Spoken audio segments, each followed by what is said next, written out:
Clase grado séptimo, Ética. Límites y nuevas dimensiones de la libertad.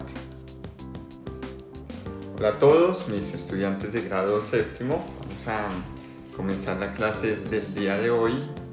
Pidamos al Espíritu Santo que nos ilumine para que comprendamos y hagamos bien uso de la libertad, que es el tema que estamos viendo. Muy bien.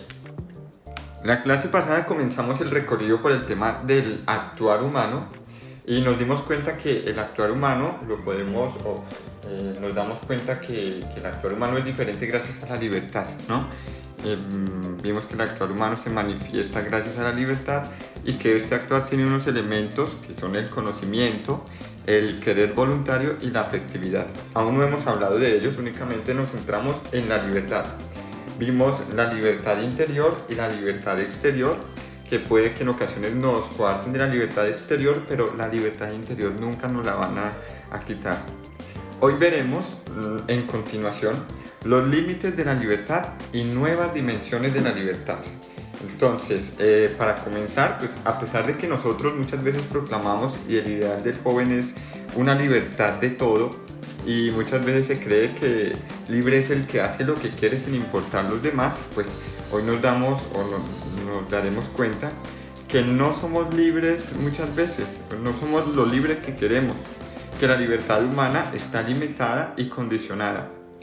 Pero a pesar de estos condicionamientos en la libertad, no quiere decir que no la haya, e inclusive podemos superar estos límites que siempre van a haber. No va a existir nunca una libertad absoluta, no la va a haber, y ya veremos por qué.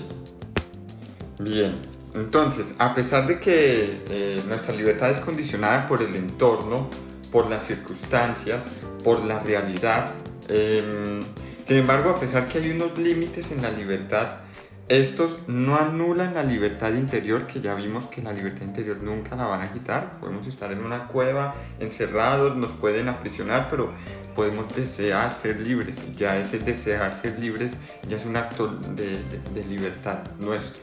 Pueden obligarnos a atarnos, pero siempre vamos a querer ser desatados, ¿no? Hay una libertad que no es absoluta, pero sí es real. ¿Cómo así?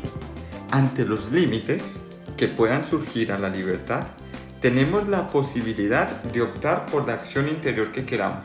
Entonces, por ejemplo, ante el límite de la muerte en una guerra o ante la realidad de la muerte, hay varias actitudes que podemos tomar. Por ejemplo, el que trabaja en las Fuerzas Armadas, entonces el del ejército, él ve como un acto heroico morir por su patria. Entonces es un acto libre ante la misma realidad de la muerte, pero él le dio un significado distinto. A la limitación de la muerte le encontró un significado diferente, movido por su libertad interior. Ese es un ejemplo. El mártir es la persona que muere por Jesús, que está dispuesta a dar su vida por Jesús. Ante la misma realidad de la muerte, toma una actitud diferente a la de la persona del ejército, y es entregar su vida, ciertamente, por Jesús, por amor a Jesús, ¿no? Sin importar lo que ocurra, su amor a Jesús lo lleva a no renegar de él. Entonces, ante el mismo acto de la muerte, él, en su libertad interior, le dio un significado diferente, ¿no? Esto, para otros, la muerte va a generar miedo o angustia, y es un huir a la muerte. Otros ven la muerte con esperanza. Entonces, ante la misma realidad, ante la misma limitación, ya la muerte es una limitación. No somos completamente libres, porque si yo me salgo a la calle y me atropella un carro, pues ya hasta ahí llegó mi vida. Entonces eso ya limita mi libertad. No puedo hacer todo lo que quiero.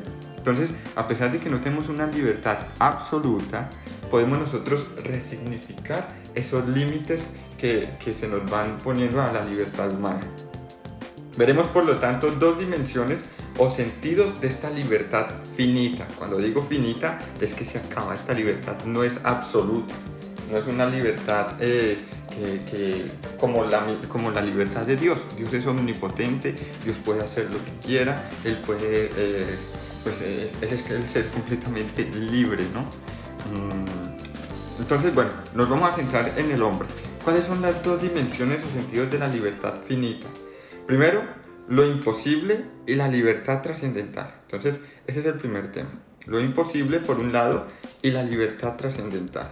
Entonces, la primera limitación que encontramos en nuestra libertad es que hay muchas acciones que nos es imposible realizar. O sea, no podemos hacer todo lo que queremos. Por ejemplo, haber nacido en otro lugar. A veces yo escuchaba que algunos de ustedes decían, ay, ¿cómo será nacer en Europa? ¿No? Entonces, pues no es posible. Podemos imaginarlo, pero no es posible. Tampoco es posible desear nacer en otra época. Habían personas, un compañero de mi grupo hubiera querido nacer en la Edad Media por el ideal de guerreros que había, ¿no? O retroceder el tiempo. Esto ciertamente lo vemos en películas se puede realizar, pero nosotros mismos no. Entonces ya es una limitación. Lo imposible y la libertad trascendental. Entonces, ¿qué es lo imposible? Que no podemos nosotros modificar algunos actos que ya han ocurrido en nuestras vidas. El nacer en un lugar, en una época, en un contexto, son solo un ejemplo. Esto es lo imposible. Sin embargo, el hecho de poder pensar eso imposible es ya libertad, una libertad trascendental. Entonces, aunque no puedo cambiar estos hechos, sí lo puedo pensar. Yo puedo imaginarme haber nacido en China, ¿no? Por poner un ejemplo, o yo puedo imaginarme haber nacido en otro continente. El hecho mismo de imaginarlo ya es un acto de libertad que trasciende la imposibilidad. Entonces, a pesar de que no sucedió, sí lo puedo pensar e imaginar. Entonces, ante la limitación hay una libertad trascendental. Y esta libertad trascendental nos va a abrir a una realidad que es esencial en el hombre. Y es la libertad espiritual. Entonces, la libertad permite que podamos querer lo que nos sobrepasa. Y en esto que nos sobrepasa es Dios mismo, todo el ámbito espiritual. Aunque no puedo yo dominar a Dios, ya es una limitación, sí puedo imaginarme estar con Él, sí deseo estar con Él. Entonces es una libertad que trasciende las limitaciones. Entonces, lo imposible y la libertad trascendental, esa es la primera dimensión. Otra dimensión, la segunda, y ya con esto vamos cerrando, la dependencia y la libertad moral. Aunque nuestras elecciones son libres, no dependen únicamente de nosotros. Entonces, tú puedes decir, yo voy a hacer con mi vida, voy a desear ser libre de todo. Pero vamos a ver que no es posible. O sea, a veces nosotros decimos, aquí yo hago lo que quiera, usted no me puede a mí obligar porque yo soy libre. Pero nuestra libertad es limitada, ya veremos por qué. Optamos siempre por un atractivo o repulsión hacia algo o hacia alguien. Por ejemplo, yo soy libre de comprarme esta pizza y usted no me puede decir que no. Pero ¿qué lo llevó a comprar la pizza? El olor de la pizza, el desear, el querer. Es decir, sí, no fue un acto completamente libre. Fue porque el olor me sedujo, porque el sabor del recordar a cómo sabe, pues ya me hizo que se me hiciera agua a la boca y quiero comprarla. Entonces no es completamente libre porque hubo algo que me hizo comprar esa pizza. Y ese algo que me hizo comprar esa pizza es el quererla, el imaginarme, el recordar el sabor. Entonces por eso no es una libertad absoluta, porque ya hubo algo que me condicionó a comprar esa pizza. O como el caso de la sed, después de jugar un partido de fútbol. Ay, yo soy libre de tomar agua. ¿Pero por qué la vas a tomar? Porque te dio sed, porque fue algo natural. Entonces, sí, eres libre de tomarla o no tomarla, pero el hecho de quererla ya es porque naturalmente pues, te movió esa sed de tomar un líquido para hidratarte. Nuestros actos son libres, pero están condicionados, según lo estamos viendo. Y esto que los condiciona van a ser los motivos. Por eso ustedes le preguntan cuando hacen algo, ¿y por qué lo hizo? ¿Qué lo movió a usted a romper ese plato? ¿Por qué no se comió todo? ¿No? Los motivos. ¿Cuál fue el motivo? Pues los motivos pueden ser objetivos o subjetivos. Entonces, estamos diciendo que nuestros actos libres pueden ser condicionados por un motivo. O sea, ¿qué lo llevó a usted a hacer algo? ¿Por qué hizo eso? Entonces, puede ser una razón objetiva o subjetiva. ¿Cuándo es objetiva? Cuando es un objeto atractivo o un ideal bueno. ¿Y cuándo es subjetivo? Cuando ese atractivo o ese ideal, yo siento una inclinación hacia esa cosa. Por ejemplo, un atractivo objetivo es viajar. Todos quisiéramos viajar. Entonces, cuando te dicen, hagamos un viaje, todos, sí. Pero cuando dicen, bueno, un viaje a China, ya algunos dirán, ay, no. O otros dirán, sí. O si dicen, un viaje a Roma, ay, sí, qué atractivo sería, ¿no? Qué bien sería. Entonces, ante una realidad objetiva, que es el viaje, también hay una inclinación subjetiva, que es yo quiero viajar a tal parte, ¿no? Entonces, nuestros actos libres son condicionados por motivos, y estos motivos son objetivos, pero también hay una inclinación personal.